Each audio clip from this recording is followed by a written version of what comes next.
Thank you, members. My name is Lacey Scott, and I'd like to enter my support only if SB 276 is properly amended to allow a doctor to decide what is best for their patient based upon their personal and family medical history.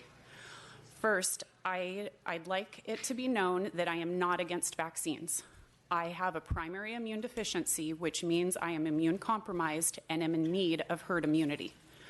Unfortunately, this bill has been presented as an anti-vaccine versus pro-vaccine debate, when what this bill actually does is take away a doctor's right to decide what is best for their patient's unique medical situation and puts it in the hands of a government-appointed official who has never met or examined the child in question.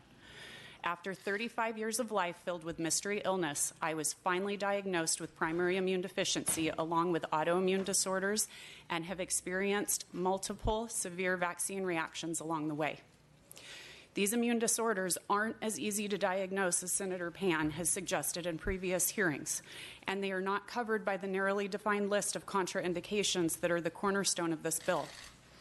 I have 5-year-old twins who have a high likelihood of inheriting some or all of my immune disorders. They have also had severe vaccine reactions that mimicked the reactions I have experienced. We have consulted highly trained clinical immunologists, rheumatologists, and pediatricians, and our consensus is that it would be too risky to keep vaccinating my children due to the likelihood of severe vaccine reactions.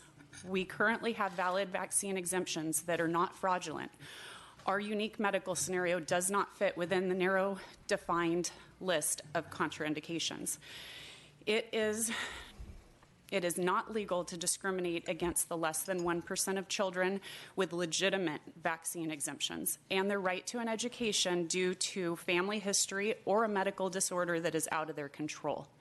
Families with immune disorders or those who have suffered from vaccine reactions should not be discriminated against. Imagine what my children's education would look like if I was forced to homeschool them between doctor visits, hospital stays, medical procedures, and illnesses. Lastly, it appears that the current amendments may provide protection for families like my own by considering family medical history. However, I remain concerned. For instance, doctors writing legitimate medical exemptions can be unfairly targeted and punished by the 5 or more exemption rule, forcing all of the doctors' vaccine exemptions to be reviewed. Imagine for a moment what offices that specialize in the treatment of children with cancer and other immune disorders will be put through. Not to mention the strict penalty of no less than a 2-year ban on writing any medical exemptions if a government official takes issue with just one of those exemptions. Even the legitimate doctors will not be compelled to write a 5th exemption. Because of the magnitude of recent amendments to this bill, I respectfully request the members to hold the bill in Health Committee until the details are more fully vetted. Thank you.